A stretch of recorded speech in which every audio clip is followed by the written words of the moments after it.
Saudi अरब और परमाणु शक्ति संपन्न पाकिस्तान के बीच नेटो की तरह एक सैन्य समझौते पर हस्ताक्षर किए गए हैं। यह रणनीतिक पारस्परिक रक्षा समझौता इस बात का संकेत है कि सऊदी अरब अब अपने सुरक्षा गठबंधनों में विविधता लाने के लिए तैयार है। यह समझौता ऐसे समय में हुआ है जब पारंपरिक रूप से अमेरिका की सुरक्षा गारंटी पर निर्भर खाड़ी देश कतर में इजराइल के मिसाइल हमलों के बाद से बेहद डरे हुए हैं। इस समझौते पर सऊदी क्राउन प्रिंस मोहम्मद बिन सलमान और पाकिस्तान के प्रधानमंत्री शहबाज शरीफ ने रियाद में हस्ताक्षर किए हैं। शहबाज शरीफ इस समय रियाद के दौरे पर हैं और इस समझौते से भारत की टेंशन बढ़ सकती है। ऐसा क्यों? क्योंकि इसमें यह कहा गया है कि सऊदी अरब या फिर पाकिस्तान में किसी भी एक पर हमला दोनों के खिलाफ हमला माना जाएगा। एक वरिष्ठ सऊदी अधिकारी ने फाइनेंशियल टाइम्स को यह भी बताया है कि उन्होंने उम्मीद की है कि इससे कि उनकी प्रतिरोधक क्षमता मजबूत हो जाएगी। एक के खिलाफ हमला दूसरे के खिलाफ भी हमला ही माना जाएगा।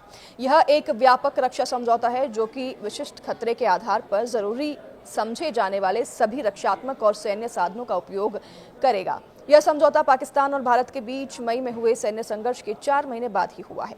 तो इस समझौते से भारत का भी चिंतित होना लाजमी है। समझौते की शर्त के अनुसार अगर भारत पाकिस्तान पर हमला करता है तो सऊदी अरब युद्ध में शामिल हो जाएगा। हालांकि सऊदी ने इसे किसी देश के खिलाफ नहीं बताया है। एक वरिष्ठ सऊदी अधिकारी ने जानकारी देते हुए एक मीडिया को ये बताया है कि यह समझौता वर्षों की चर्चाओं का परिणाम है। यह किसी खास देश या घटना विशेष की प्रतिक्रिया नहीं है। When you have a surprising attack, when you use technology that is stealth, when you use other leverages, it's not a fair game, it's not a fair war, it is a cowardly attack. And a cowardly attack, when somebody stabs you in the back, you don't have eyes on your back. You expect that you have done something that prevents you from getting stabbed by this barbaric government. It is a stab in the back. The defense system is not operative 24/7. Is this what the countries are looking into? It is a question to be addressed to the Ministry of Defense in Qatar. बल्कि दोनों देशों के बीच दीर्घात्मक और गहन सहयोग का एक संस्थागत रूप है। क्या तो ऐसे में भारत को चिंता लेने की आवश्यकता है? ये सोचने वाली बात है। सऊदी अरब और पाकिस्तान के रिश्ते सऊदी अरब के बीच जो और पाकिस्तान के रिश्ते माने जा रहे हैं बेहद ही मजबूत होते दिखाई दे रहे हैं। इनके संबंधों का लंबा इतिहास भी रहा है। सऊदी ने दूसरे खाड़ी देशों के साथ ही मिलकर इस्लामाबाद को महत्वपूर्ण वित्तीय सहायता भी दी है।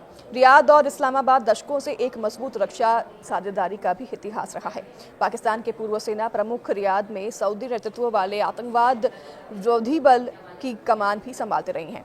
तो वहीं भारत सरकार जो है उसकी चिंता बढ़ गई है पाकिस्तान और सऊदी अरब के बीच हुए इस समझौते से।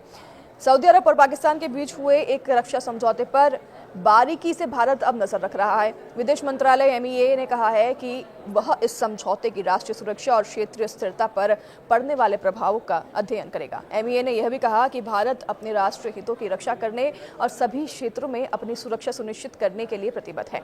पाकिस्तान और सऊदी अरब ने एक रक्षा समझौते पर हस्ताक्षर किए हैं जिसके अनुसार किसी भी देश पर हमला दोनों देशों पर हमला माना जाएगा।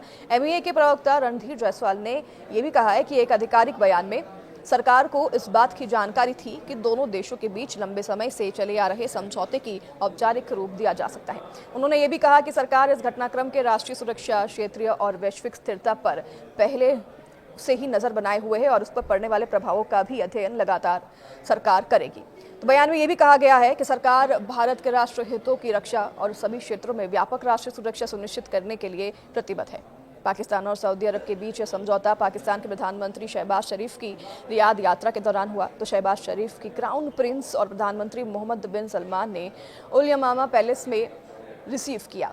तो वहीं आपको बता दें कि एक मीडिया रिपोर्ट के अनुसार इस यात्रा के दौरान ही सामरिक आपसी रक्षा समझौता भी हुआ है।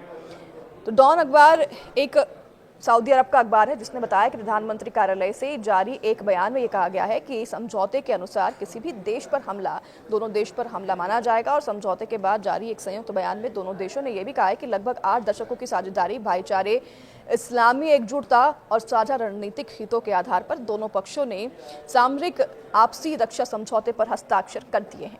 यह समझौता ऐसे समय में हुआ है जब भारत और पाकिस्तान के बीच संबंध तनावपूर्ण बने हुए हैं। ऐसे में समझौते से दोनों देश के बीच तनाव और भी बढ़ सकता है। भारत सरकार स्थिति पर नज़र बनाए हुए है और अपनी सुरक्षा के लिए हर संभव कदम उठाने के लिए भी तैयार है। भारत के लिए यह समझौता कई तरह से चिंता का विषय भी है। सबसे पहले तो यह समझौता पाकिस्तान को और अधिक शक्तिशाली भी बना देगा। इससे पाकिस्तान भारत पर दबाव बनाने की स्थिति में भी आ सकता है और दूसरी ओर यह समझौता क्षेत्रीय अस्थिरता को भी बढ़ावा दे सकता है। आपके इस पर क्या विचार है? कमेंट में हमारे साथ जरूर साझा कीजिएगा।